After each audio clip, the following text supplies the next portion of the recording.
know what everybody is desperate for?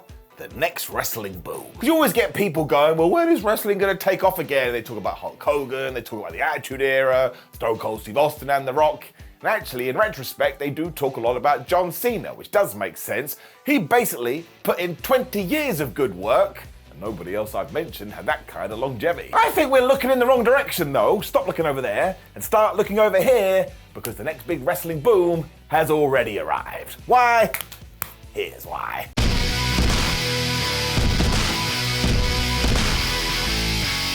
So just to take everything I said and hurl it out the window, I am not going to be talking about one specific wrestler today. I mean, you do have to give props to the like of Roman Reigns and MJF because they do tie in here, but actually what people seem to be gravitating to, if you can believe it, is the soap opera nature of professional wrestling. Because the head of the table has secured himself at the top of the industry, but let's be honest here. What matches do you remember? Like, you may remember when he took on Sami Zayn in Montreal, but what you really got into and what really made you go crazy in your tum-tum is Sami Zayn joining the Bloodline and Sami Zayn winning over Jey Uso, and of course eventually Sami Zayn turning on the tribal chief as we all chanted, "Yes, you wonderful Canadian, kill that guy." And then we all had to calm down. There was the drama of the whole thing that really took us in, which was also the case when Jey Uso fell out with Roman Reigns and the Uso brothers were fighting, and the fact that Solo Sikoa flew all the way to Wales and screwed over Drew McIntyre. That was the best part about that match. We could not believe it. What a twist. So we've gone right back to this idea of sitting around watching the damn thing, going, well, who is going to do what to when, and how is it going to happen? And it's not like this is not working, because these cinematic in-ring segments, well, just go look at the numbers. They are going crazy. And even when SmackDown doesn't actually do that well, do you know what makes everything go flying up in the air? Anything with the Bloodline. So people are texting their friends saying, oh my gosh, Roman Reigns is on TV. Everybody tunes in. So it is just classic television in the sense you're planting those seeds so us idiots do go, well, no, I need to know what's going to happen next.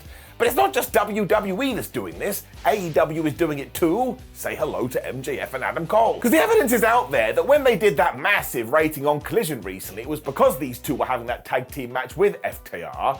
And what a lovely story it has been. Two enemies fighting over a world championship when by happenstance they were thrown into a tag team when they fall in love and their relationship blossoms. It also won over the fans, myself included, when that world title all of a sudden tried to get in between them a little bit. So I suppose you could say it's like a love triangle, although one of the people involved is an inanimate object. Don't do anything weird with it. And look, that FTR tag team title match that we've mentioned was excellent, but once again, it wasn't the focal point. That was those skits that they did in the gym, hoping that they were going to hit a double clothesline, and the whole time pondering on the situation going, well, who the hell is going to screw over who? I mean, what does that sound like? Bingo, it's an opera of the soap. And this is nothing new to wrestling. I'm not saying that we're rewriting the rule book here. I mean, it's why Vince McMahon called wrestling sports entertainment. But in 2023, it just seems to be hitting harder. And yeah, when you look at all the metrics, it is creating this brand new boom. Because us humans want the relationships, we want the emotions, we want the promos. I mean, let's bring the Bloodline back in here. We can all relate to this. I mean, even though Roman Reigns is a manipulative asshole, it is a family falling apart at the seams. And you know what that is? Everybody's Christmas. So we have basically now morphed into a place where, of course, the fighting has to be there. I'm not saying that, but it ain't the major draw. Now, of course, you can come back at me and say, yes, Simon, but look at WWE PLEs, look at AEW pay-per-views, they are doing super duper well. But I would come back at you and say, yes, I totally agree. That is where we get the super duper good wrestling. But I think the reason people are so invested is because everything we're doing beforehand. I mean, it's driving people to watch more because we have to see the end of the story. Otherwise, what's the point? I don't read a book and get to page 72 and go, I'm done. Although it is what WWE likes to do a lot. Wrestling is also cyclical, as we know, so I do think this is logically the next step, even though it's also kind of an old step, and it ties into our good old friend known as social media, because you can take these explosive clips and you can kind of shorten them down and put them on a Twitter or an X, and it does pique people's interest. And of course, it all boils over into the matches too, because you have someone like Solo that's just a massive surprise, and the constant questioning between MJF and Adam Cole. I'm just repeating myself now, but which one of you is the dickhead? I mean, it's a massive reason to watch the matches. It also makes it so much fun, and I want to make it clear, no, I'm not talking about that Vince Russo madness when he goes, the worst thing about wrestling is the wrestling. That is just a silly Billy thing to say. I love everything we do in the squared circle, but in terms of what is getting people through the door, well, yeah, it's kind of coming down to the cinematic in-ring segments. So if you do have that opinion, I think you're crazy and you're doing a fans a disservice. I suppose to wrap it up in a nice neat little package even better, the genius lies in weaving these two aspects together, doing a damn good job of it. Because as of late, it's even shifted to the point that the opening Raw promo or a backstage skit is the money. It's why the Bloodline do it all the time, and why WWE on Raw has gone, hey, Judgment Day, you're gonna do the same. Because once again, what are we talking about? We're talking about Dominic Mysterio as he becomes this amazing heel. We're talking about Rhea Ripley as she takes over TikTok and is just a badass. And we're talking about the fact that Damian Priest and Finn Balor have a terrible relationship because the Money in the Bank is coming between them. I mean, that's essentially the same story as the AEW one, but who cares? I mean, you could even stretch this to Shinsuke Nakamura versus Seth Rollins for the World Heavyweight Championship, which was built around Shinsuke whispering something into Seth's ear. And it's the same with LA Knight. No one's watching it for his matches, we just want to hear him talk. Yeah. And I love the fact that All Elite Wrestling has embraced this too, because again, I do think it's what the fans want. But I am totally in love with this Maxwell Adam buddy stuff, because I get to sit there and be a massive nerd and go, well, he could turn on him, or maybe Roderick Strong's gonna get involved, or maybe everybody's gonna be peaches and cream. I don't know. You don't have to like this either, but it is the reason the box office has exploded and why I can only imagine the Bloodline thing has been extended as much as possible. The powers that be noticed it, so they just ran with it.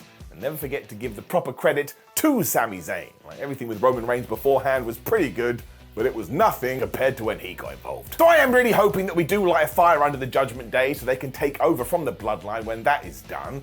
And when we have got to our natural conclusion with Adam Cole and MJF, we make sure we take these little things and we apply them to somebody else on the card. It doesn't have to be the love-hate thing, you just have to make people care and then you're halfway there.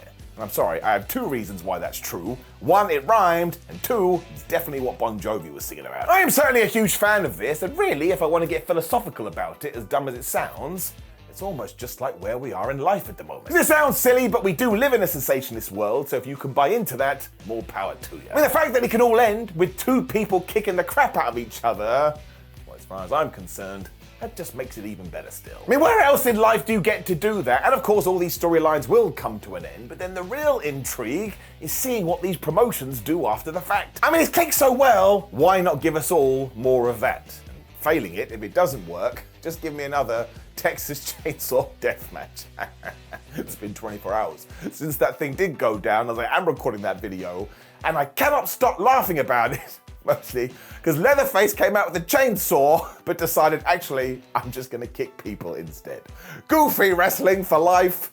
Man, do I love this ship. Now look, there was a lot to take in there and I probably didn't explain myself very well, so let me know what you think in the comments below and click the video on the screen to continue our wrestling conversation and go to whatculture.com, follow us on social media, like the video, share the video, subscribe, just interact with this damn thing as much as you possibly can. And when you do sit down to watch a WWE, an AEW, a Ring of Honor, an Impact, a New Japan, or MLW, whatever it may be, remember to enjoy yourself, because life is too short, your entertainment hours are valuable. I appreciate you. See you soon.